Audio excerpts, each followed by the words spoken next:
Check this shit out. So I had to go around the country and educate people about what immigrants do for this country, or the fact that we are a country of immigrants. Right, right. The fact is, ain't none of y'all trying to go and farm right now. Okay, so I'm lying. Raise your hands. You're not. We done picking cotton. We are. You can't pay us enough to find a plantation. Is it possible to get a negative Latin vote? Like, can you get less than 0% of the Latin vote in Texas? We're gonna find out.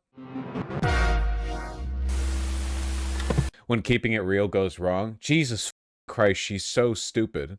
And she's so stupid. And she's so, Jesus, I don't know a word to go with here other than racist. There's so much racial animus dripping from her. It's crazy. Keep this shit in the Republican Party, please. Oh my God. This is insane thing to say. We need immigrants in this country because black people are done picking cotton? What the f are you talking about, lady? Holy shit. Literally, like, the main argument that Republicans have used to win over Latin voters is the idea that Democrats only want illegal immigrants to maintain a permanent racial underclass. And by the way, that is why illegal immigrants are here. They do maintain a perpetual racial underclass, and we should allow them citizenship so they don't occupy that position.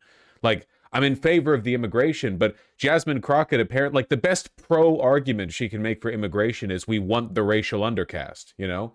My argument is, well, I want the immigrants. I don't care if they're the you know, racial. I don't care what if they're farming or working tech jobs, or if they're, you know, well, I don't really care, to be honest. I just think it's cool that they can immigrate here. You get one life. Do you think she means it in that way, though? That is explicitly what she said. What other way can you interpret this? What interpretation can you have of this? You know, we need immigrants here because I know y'all ain't farming. We're done picking cotton. What possible? I have no idea how else you could run with that. I'm gonna watch it. I can't get over how bad this is. Jesus Christ. No, it is worse than the conservative argument, because conservatives will often disingenuously pretend that they're concerned about the plight of undocumented immigrants. You know, we don't want them here because they're just gonna have a shit life here anyway, you know? She's essentially affirming the worst version of the Republican argument. It's like negative Latin vote, man. So I had to go around the country and educate people about what immigrants do for this country, or the fact that we are a country of immigrants. Right, right. The fact is, ain't none of y'all trying to go and farm right now. Okay, so I'm lying. Raise your hands. You're not. We done picking cotton. We are. You can't pay us enough to find a plantation. But she's really proud of it too. You know, she's really proud of this this edgy racial commentary. You know, we done picking cotton. She's like really leaning into it, like she's working on a tight five. Are we team Tallarico? Oh yeah. Think she'll win the Democratic primary and general with nothing but the Texas black vote. You know, right now she's the front runner. She's leading Tallarico by like 7 points. So I had to go around the country and educate people about what immigrants do for this country, or the fact that we are a country of immigrants. Right. What they do for this country? Well, they pick our cotton. Apparently Tallarico is in on one. James Tallarico versus 20 undecided Texas voters. Jubilee 3 hours ago. It's crazy. James Carville is pro Tallarico Vaush plot twist. Do you think it's the racism? This actually does make sense to me, because I feel like so Carville is evil, but he's also a dinosaur, and I feel like he would not like Crockett because she's foul-mouthed and rude, you know? Genuinely, I feel like there's a bias here. Like, Tallarico is a nice young man, and Crockett is you know, rude and boorish and so on. So I feel like there's a bias in his favor there, you know? Yeah, she's distasteful. You nailed it. That's basically what he said. Yes! Yeah, I see it. She is very self-absorbed. We can't watch this whole thing. I kind of want to get a tone read, though. Can we do that? Can you permit a white boy a bit of a tone read? Yeah. Honestly, James, I don't think you're going to do anything. We've heard it before, you know, drain the swamp, eat the rich until they get voted, and then they're just rich people swimming in the swamp. Here's where I agree Like with who? you. We need way more investment in our communities here in America. How? It's why I fight. How? It's why It's why I fight for. How do we need to invest in those communities? Yeah, Barbara Jordan, a great Texan, she said, if you're not at the table, you're on the menu. And so the argument I'm making with this claim is if young people in particular aren't at the table in this election, we will continue to be on the menu in 2027.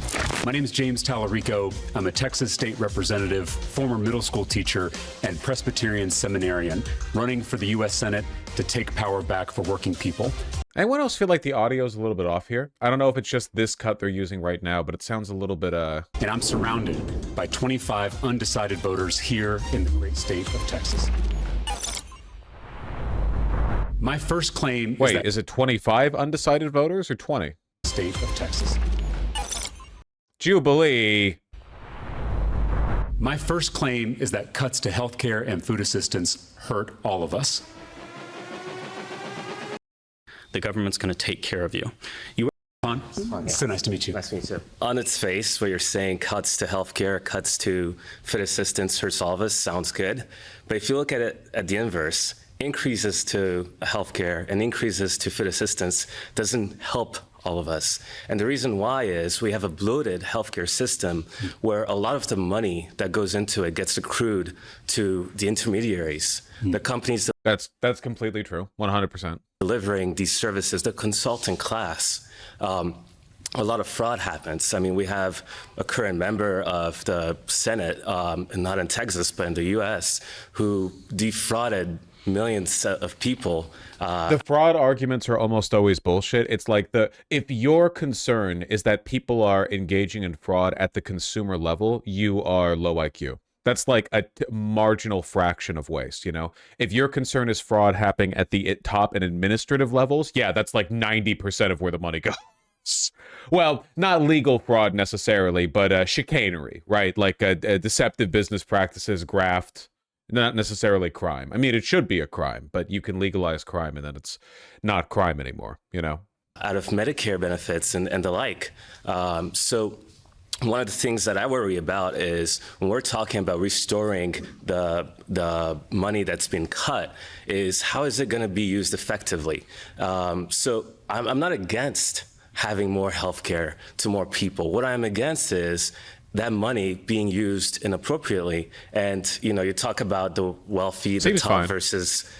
Take a moment to say thanks so much to immigrants as a whole are making America stronger. I think there is a lot of nuance that is not added to that claim. Oh, no. I think that there are a lot of immigrants, and immigrants are needed in this country. A lot of these immigrants are the ones that are driving America forward. I also think that there are a lot of immigrants who, America's supposed to be a melting pot. America's supposed to When's the other shoe gonna people drop? from everywhere come together. And there's this concept of assimilation where there should be partial assimilation. You don't, no one should be forced to completely assimilate and change who they are and change their beliefs to fit in. But at the same time, whenever we have people coming to this country and then going out on the streets yelling that they hate the country, it's counterintuitive, and it really does hurt America as a whole. Do you know any undocumented immigrants? No, I do not. When I was a teacher on the west side of San How weird do your political priorities have to be for you to genuinely think the country is hurt by people running around saying they hate the country? Like, I don't know. I thought we were, at least up until 1 year ago, I thought we were the global superpower. I wasn't aware. People are like, yeah, immigration and diversity kills nations, you know, anti-American sentiment kills. Have you seen the predominance of anti-American sentiment, especially since like the Bush years? We've still been the superpower. What do you like? What can I get some evidence to this point? The idea that there's some kind of material compromise they're making, where criticizing the country that you live in also weakens it. In my opinion, it strengthens it, you know? Then the real problem is that you get these people with these talking points in charge who are like, our country is so fragile that criticizing it will actually break it. And those people revoke the political freedoms that actually made the country strong to begin with. Anyway, yeah, I don't know. Tallarico's cool. I don't want to watch whole Jubilee video. Tallarico's cool. This shit is insane. I don't know. She's basically already written off white voters. You know, good luck winning with just black and Latin voters. I guess now we're not counting on Latin voters either. I really hope she doesn't win the primary. I'm going to lose my mind. Is the primary finished? What are you talking about? This is for a 2026 race. No. Prepare to be disappointed. The deep state is going to be pushing for her, except for Carville, I suppose. That's nice. Congresswoman, welcome back to the program. You told us last time we spoke that if polls show you can win, then you would run, but there isn't a single public-facing poll that shows you beating any of the three Republicans. What an awesome opening. Thank you. Oh, hold on. Now you've got my attention. That's a fantastic way of opening this interview. So what do the internal polls say, and where do you see a path to victory? Yeah, so we do have internal polls. I don't like to necessarily show my hand, but I wouldn't jump into this large of a race just because. So I will say that confidence. Immediately lost. It's over. It's over instantly. You said you wouldn't run unless you knew you could win. Everything says you can't win. What are your internal polls saying? I don't really want to talk about it. That makes my tummy hurt. Anyway. We do have polling that shows me ahead.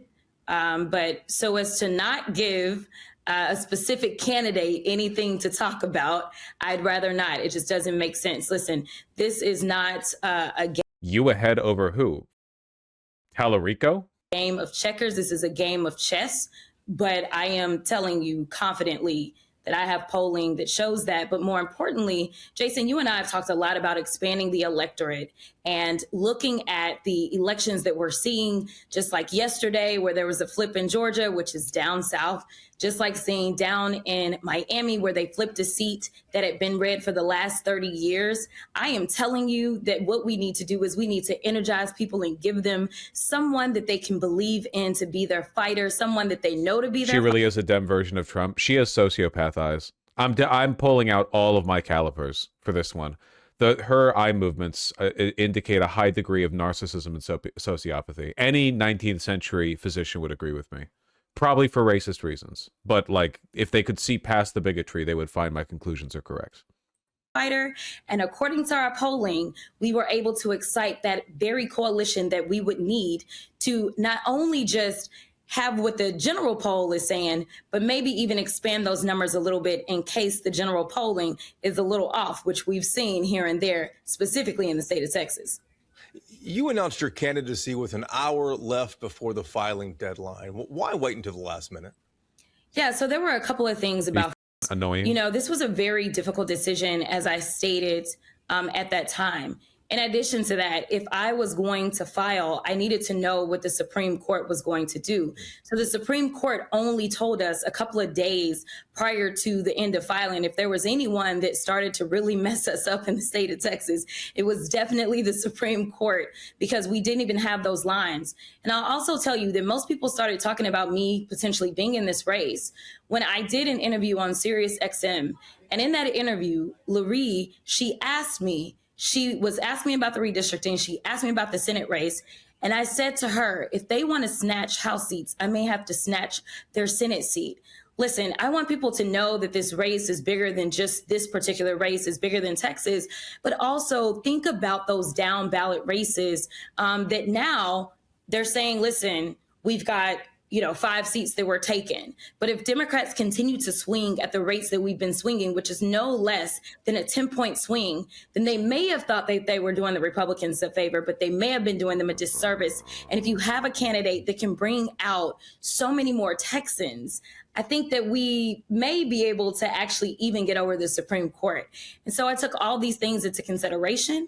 I also wanted to try to work because there were candidates, as I said very publicly, that I thought would be great assets potentially to the ticket because of their fundraising prowess, because of their name ID, because of a specific demographic that is very close with them to the extent that they have a rapport and would actually come out specifically for them. And so I was engaged in those conversations. up until the last minute, trying to see if I could figure out what we could do to give Texas its best shot. People know she joined at the last minute because the deep state pitched her in against Tallarico. That's all I'm accepting. I'm sorry. It's a Senate seat. These things are big deals. Democrats understand they have a shot here, and they really, really don't want to lose it out to Tallarico. Who was the other guy who dropped out? I'm blanking on his name. Well known. I'm not asking for a deep pull. Alred, thank you. Yeah, it's exactly the same thing that happened with Mamdani. I appreciate, the world has gotten a lot more cynical. You all have, I have. I appreciate basically nobody pushed back against and not just a very common assertion that Cuomo was basically just pitched in to fight against Mamdani. Like, he did not have any independent interest in running. He was pitched into it. He had no interest in it. He was basically like strong-armed into it because they did not want Mamdani to win. I think it's happening. I think it's happening again. I think it's going to keep happening. I don't really buy that argument. Tallarico's been a darling of the DNC for a while now. Well, you know what, Masaigu? I could actually be persuaded to not be as cynical on this, and it would be if the mainstream Democrats fell in line behind Tallarico. After all, it's a direct competition between Tallarico and Crockett. It makes sense that you would fall behind the candidate you like the most and the one you think has the best chance of winning. It's not like with Mamdani where this is some moratorium on Israel or whatever the you know. If Democratic leadership falls behind Tallarico as the obviously better choice, then yeah, I'll change my mind on that, and I'll just assume that it's just Crockett's narcissism that drove her to run at the last second. You as a fighter, but let's talk about policy for a moment here. If you were to win and represent Texas in the sit-in, what are the top two issues you would pursue? Yeah, so for me, it's definitely going to be voting rights. I definitely got to make sure that I throw that in there, but it's housing and it's immigration. So I'm going to lay out why it's those three, and then we'll move on. So Are there any polls out for the race? Right now, Crockett is 8 points ahead of Tallarico, but it's also literally like just the very beginning. The race between the two of them hasn't even really started. On voting rights, that's where we get the opportunity to have our representation. And it is clear that we've been thrown into chaos with the chaos leader that we have because we did not have in place a Voting Rights Act like historically we had the Voting Rights Act, which had been signed into law by LBJ. That's number one. So when we're looking at, will we get the health care that we need? Will we get access to the education that we need? Will we get access to someone who will listen to the needs of the people? We have to make sure that we're going to be fair about the lines that are drawn. So I think you don't get anything without fair lines. And so that's why voting rights would be number one on the list for me. Number two, though, would have to be housing, because right now people are hurting. Our economy is struggling right now. Well, it's new for me to hear her talk about policy at all, so I guess I'll take what I can get. And so when you're looking at things like, am I going... You guys are just being racist. She can easily win. She gets enough Black Hispanic vote. Okay, listen, for one, I don't believe in breaking down your appeal based on like the racial blocks of the people you're talking to. That's weird neo-lib consultancy speak. I don't believe in that shit. You just try to appeal to as many people as you can, okay? Black people are going to vote for her because Black people vote for Black people. It's just true. As for Hispanic people, I would not take them for granted as a moderate Democrat. And also, no, polling shows that she loses against Republicans right now. It's Texas. It's not exactly a blue state, you know? There are lots of white people in Texas. There's nothing, and by the way, I reject your disingenuous accusation of racism. Nothing that has been said has anything to do with her race, apart from the fact that she is Black and her, you know, appeal to Black voting blocks, I suppose. You know, you're just invoking that because you don't like criticism directed against her. But people are tired of that. This disingenuous henpecking, everything that you do, everything you say that opposes our agenda is bigoted or racist. People are done with that. Okay, Trump won 2024. The American people are sick of this shit. No more Hillary Clinton. No more Joe Biden. No more what would Medicare for all do to fix, you know, the queer voting rights or whatever the okay? We want good things and we don't want bad things, all right? I will vote for 1 million good, effective Christian white boys before I vote for a single disingenuous, ineffective, narcissistic, Israel-loving, sociopath Black woman, okay? To be able to buy a home. In fact, when we look at the 24 election, we know that most young people were saying, I can't afford to buy a home. And if you can't afford to buy a home, then you can't start to build that generational wealth. So as we start to talk about this wealth gap and how it's widening, there's so many layers to this, but this is how you build that generational wealth. In addition to kind of like dovetailing on that, and we're us talking about the fact that there is this widening gap, you've got to talk about the fact that I actually want to raise the minimum wage. I think it's necessary. So when you're talking about whether or not the state of Texas or just the country in general is going to be in a better position to be solvent, what we need to do is make sure that you don't have working folk that, as we saw during the shutdown, were having to line up and go and try to get food from a food bank. These are working people. People saw the images. So right now we have Her interior decor is also sociopathic. I wasn't really paying attention to it, but you're right. What the fuck is going on behind her? Are these divider shelves in the middle of the room? Like they're not up against the wall. I don't think. That's crazy. so many corporations that are getting away with not paying a livable wage to their workers and getting tax cuts from us, and we're having to supplement and help their workers. That doesn't work for anybody. That is fiscally irresponsible. And then finally, immigration. I just don't think that you can talk about the state of Texas and not talk about immigration. Right, we need somebody picking the cotton, Here's the reality. right? The plurality of people in the state Her words, not mine. It's all part of the same segment. She brought it up. In case anyone joined the stream after, you can... Where is that? That shit looks really bad unless you know what she said. Immigrants do for this country, or the fact that we are a country of immigrants. Right. The fact is, ain't none of y'all trying to go and farm right now. Okay, so I'm lying. Raise your hands.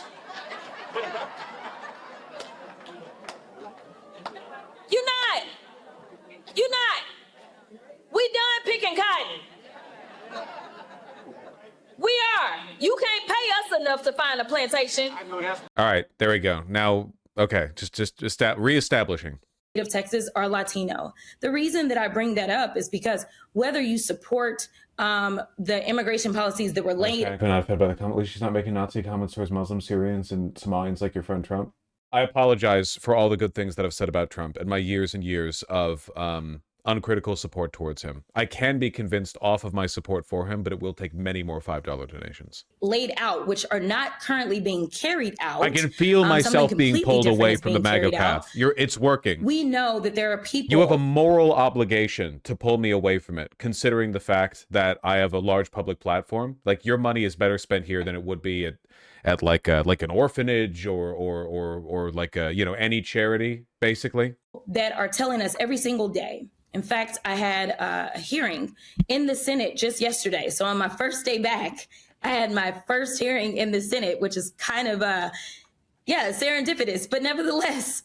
So we had a joint hearing, and we heard from 5 U.S. citizens. They are all of, not all of Latino descent, but the vast majority of them were. Yeah. And they were talking about what had happened to them. They had talked about being shot at. They had talked about being incarcerated. And it was all because of the color of their skin. So regardless as to whether or not they believe that we should be stronger on immigration, what's happening right now, violating people's due process rights, that is something where people are being racially targeted. And I think that you can't run for this type of seat and not address that when 41% of the state is Latino. You're well known among Democrats. You're popular with progressives. Well, probably less so, though, with Texas independents. And those independents, as you know, though, lean conservative here in this state. I really do think the only reason she's popular in those spaces is because the main thing people know her for is being rude to Marjorie Taylor Greene, which, based, right? But it's not really on a policy level. What's your plan to go meet them? Yeah, listen, I think you just talk about the real issues. I mean, you can decide that you're going to vote for a DRR because it's just kind of what makes sense, or you can decide that you're going to vote for somebody that understands the struggle of the farmer and the rancher, or what it is to live in rural Texas, because that's actually where I began my political career, was in East Texas, where I still own property. And so I know what it is to wake up and smell the paper plants. I know what it is when there's a threat about shutting down the tire plant. I know what it is. This seems a little bit incongruous with her speech about none of us out here farming. We ain't picking cotton. Who actually farms these days? Is when you don't have those specialists right there in your area and you have to travel to Dallas to go see a specialist. So I understand these things. I always have. And so I think engaging in conversations that matter, whether we're talking about the fact that there's a lack of access to healthcare, or whether we're talking about the fact that there is a record number of bankruptcies that are being filed by our farmers, or whether we're talking about the fact that in the state of Texas, we do trade big. And right now with these tariffs, that is hurting so many businesses, especially our small businesses. or whether we're talking about the fact that you don't know how it is that you're going to pay for your child to go to college. And right now we have a Department of Education that is making it more great. Like, again, I'm reminded, okay, remember the Jubilee interview with Tallarico? Not the interview, the Jubilee video with Tallarico? I scrolled past a clip of it on Twitter where he was asked a question and he responded very quickly, very unambiguously. I want to ban super PACs. Clear policy. How likely is that to happen? Not super, but, clear policy. She has not said any policy. She says there's problems with healthcare and problems with immigration and housing. She does not say what she wants to do. Everyone can point out the problem. You don't have to be everyone. Republicans point out the problem. Like I've always said, it's not enough to agree on the problem. You have to agree on the solution. Everyone knows there's a problem with immigration. We just disagree on what the problem is. Everyone knows there's a problem with housing. Everyone knows there's a problem with income and affordability. Everyone says this. What are you going to do about it? difficult for you to get those funds. And instead, it's becoming a matter of the haves versus the have-nots. And so I think having these real conversations, talking about making sure that people have access to capital to start their own businesses, making sure that people aren't being told, oh, yes, you can get into a home so long as you sign a 50-year loan in which you'll pay some ridiculous amount of money over that time. I think we should just focus on the issues. And at the end of the day, I think that we'll find that we have more in common than not. The last point that I'll make is that I received an email specifically from a man. I looked at it this morning, and I think I'm going to keep looking at this email from Mark. And this was an email from a man named Mark that lives in Texas, and he was asking me to run for Senate. So this is prior to me getting in the race. And Mark told me about the fact that he had historically been a Republican, and he just can't bring himself to call himself a Republican nowadays, but that's who he is. And he told me that he doesn't agree with me on a lot of issues, but he said, we need your leadership and your clarity in this moment because the Republican Party has lost its way.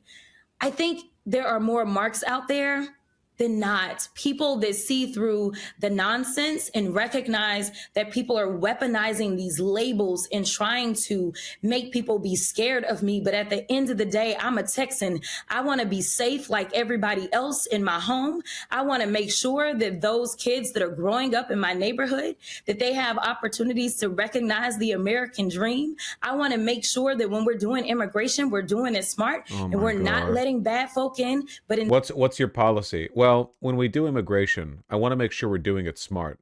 We're not letting bad folk in. What the Instead, we're making sure that those people that have real asylum cases or whatever contributions they're trying to make to our country, that those are the ones that are getting in. And frankly, I think it's abysmal that we have lost 1.1 million jobs, and it's not even been a year since this administration has been in. I also think that it is terrible that on my launch day, I had a mother come to me and say, I was going to send my son to you to see if he could get a Service Academy nomination. But under this administration, I am scared to send my son into the service, and all he wants to do is serve our country. But as a mother, I am scared because I don't trust the people at the top to do what's right and do right by my son. That is a shame. She's in the weave. That's racist. Democratic primary voters, though, are going to see you and James Tallarico on the ballot first. He's so unimpressed. What would you tell him? I've read a lot of online chatter who say, why in the world are the two best Democrats in this state running against each other? I'm so bored listening to her. Yeah, it's called Mamdani slop, you know? Every Democrat now understands that the only way to win election is to pretend to be progressive. Like there are no blue dog Democrats anymore. There are no longer any Democrats who are going to win contested races off of being like establishment and more like, I don't know, Schumer or whatever, you know? They all have to play that game. But it's so boring to hear them just run through all these, hey, did you know we have a problem with housing? Did you know we have a problem with immigration? Did you know we have a problem with affordability? And have no ideas. Mamdani didn't just talk about the problems. His laser focus was on the solution. Same with Bernie Sanders, right? Bernie Sanders wasn't known for talking about how healthcare was bad. He was known for talking about Medicare for all. Mamdani wasn't known for talking about how housing is overpriced. He was known for talking about freezing the rent. They were solution-oriented. How are you most different from him? I think it's probably experience. You know, at this point in time, Classic. Just chef's kiss, you know? Perfect. The perfect deep state establishment Democrat response. When you have nothing else to say. I think everyone will agree that we're living in unprecedented times, and let's hope that we never have times like You're this both again. like 40. But we know that I've been on the state level. We know that I currently serve on the federal level. And by the time we get through this election, it would have been about approximately 4 years. This is a big job. And so I think that there's more question marks. There's tons of receipts for who I've been on the federal level, for what my advocacy will look like. And regardless of what people try to say or how they... Always tons of receipts, never actually like saying what it is. Dude, remember, you remember the clip where somebody was following her around in the Capitol building saying people have concerns about your record on voting for Israel? And she said, what the fuck is wrong with you? You shouldn't fall for fake news. You can go out there and look at my record, but I don't want to talk about my record right now. Good night, y'all. And then she left. She keeps doing this. Try to paint me. The facts are the facts, right? We know for a fact that I've actually worked across the aisle. We know for a fact that prior to entering into this very competitive primary, our senator had nothing but good things to say about me. Me and Senator Cornyn have worked together on things where we could find common ground. Senator Cornyn made it clear that when I got to Congress, if there was something that I felt like was smart and good for Texans, that I should come to him. I should not look for a Democrat on the Senate side. And so we've worked on fentanyl legislation together. We've worked on food security bills together. And frankly, I've worked with other Republicans to make sure that we got an ARPA-H location into my district in 30. It was Kay Granger, who was the Republican chair of appropriations, that helped me kind of co-lead this effort to bring together Republicans in our region. So, you know, there are documents and letters showing that I have worked together for what was good for Texas. And it was only Texas. Texas was the only red state that ended up getting one of those ARPA-H locations. And what that meant was investments right there in Texas 30. What it meant was diversity in our trials. What it meant was exploring and trying to make sure that we were ready and prepared, hopefully for the next pandemic that hopefully is not coming too soon. These are the things that I've done. Like, this is just the record. Those are not the things that hopefully is not coming too soon. She really is in the weave. I'm sorry if that's insensitive. It's crazy. Actually go viral. And so I think that when it comes down to it, when people are like, should we take a chance or should we go with what we know? I think that that's really the biggest difference. I don't think, you know, obviously I worked with James on the state level, and so it's been a while since we've worked together. But I think that that's really the biggest difference. And I think beyond that, you have someone who has a lot higher name ID. My name ID is close to twice as high as James Tallarico's name ID. And so with that, you know, we are going into a race where I personally believe we have to expand the electorate. But if the basic electorate, which is where we're getting the name ID numbers from, if they don't know who you are, I don't know how you then go beyond that and go and grab up other. She does have a net negative perception in Texas, I'm pretty sure. Doesn't she? Like marginally net negative, because there is a lot of coverage of her that is negative from the Republican Party. That broad name ID is not to your favor, you know? People. We can do this, but it is going to take a heavy lift. And the final point that I'll make is, you know, like I have traveled this country on behalf of Democrats everywhere. I have never put self first. I have always put what mattered most to the American people first. That includes campaigning in California for Prop 50. That includes campaigning in Pennsylvania to make sure that they retain their judges just in case something goes crazy and we have to have election cases that go up to them. That means making sure that I campaigned in Virginia for Abigail Spanberger. That means that I went into Florida and tried to get Debbie Murkowski across the finish line in Florida for the Senate. And I could go on and on and on and on. Well, what has happened is that I've put in a lot of goodwill. And so instead of just relying on those in Texas to help us organize and make those phone calls and potentially get on doors, I've already, part of me waiting, so to speak, I was working. We're going to call it my working period. We're not going to call it my waiting period. I was calling and I was asking people, I was asking elected officials all over this country, if I do this. You know, she could never, ever, ever expand the electorate, because everyone, if you envision like an annoying Democrat, this woman appears in your head. It's in the dictionary definition. If you create from first principles, if you created like the image of some consultancy driven, obnoxious corporate drone Democrat, this is what would pop up in your head. Who would ever listen to this and think like, oh my God, the Democrats are finally offering us something new? We have the earliest primary. Our primary is at the beginning of March, along with Arkansas. It's just the two of us. So I was like, listen, people will need something to do. Can you agree that you will get your volunteers to help us out in Texas? And so I have some of those assurances. And so I am able to expand the organizing effort beyond just Texas. But absolutely, we're going to go in, we're going to get Texas fired up, in addition to making sure that the rest of the country understands how important this seat is to our democracy as a whole, and therefore gets involved. Colin Allred dropped out of the race for Senate. Do you plan to reach out to him to ask for his endorsement? I will let you know. What the does that mean? I feel like you're trying to get into my conversations. I'm not. Do you plan to seek an endorsement? Did you have a conversation? You'll know what you know when you know it, is what I'm going to say. Holy shit. Jesus Christ. Oh. You on that one. Have you had a conversation with him? I will tell you that Colin Allred and I have been friends for quite some time. And so we've had multiple conversations as things have played out in general. How bad does it look if she's evasive over even something like this? Like, you just spent 20 minutes filibustering over nothing. You're going to be evasive about seeking endorsement, like the easiest, most obvious, straightforward thing you could give a yes or no answer to. Do you want their endorsement or not? Yes or no? Are you going for what even here? At that, because one thing that I don't ever do. So when there's reports about things that have happened, unless they can cite myself or the other person on the other line, chances are the reports are false. But I don't go against someone and betray their confidences. So I'll just say that I've had multiple conversations with Colin Allred about various things.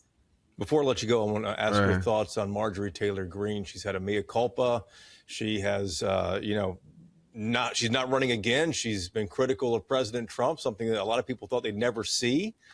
You famously clashed with her multiple times. What are you doing? What are your thoughts on this? Yeah, maybe we can team up. Maybe I can get her to Texas, since we seem to be on the same team now. No, I think it's really telling. I think what we see is that the walls are crumbling around the president.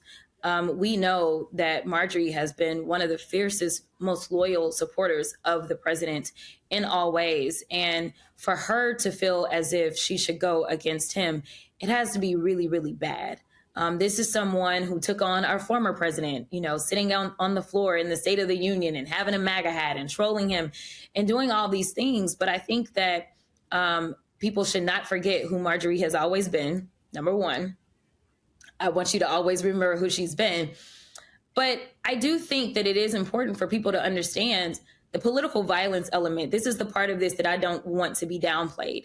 As people are like, oh, why run and this and that and whatever, it is a real sacrifice, because when you put yourself out there and when you are brave enough and confident enough to stand up to arguably the most powerful person in the world and tell him he's wrong when he is, right? Most people aren't telling him he's wrong, not because they believe he's right, but because they're scared. And so once I'm so sorry. She actually lulled me to sleep. I must not have gotten good sleep last night. Get me the fuck out of here. Crockett sucks with a bunch of S's segment over. Holy shit. She's so bad to listen to. Jesus Christ. Oh my God. Get me on anything else. I think I stroked out. Yeah, that was pretty bad.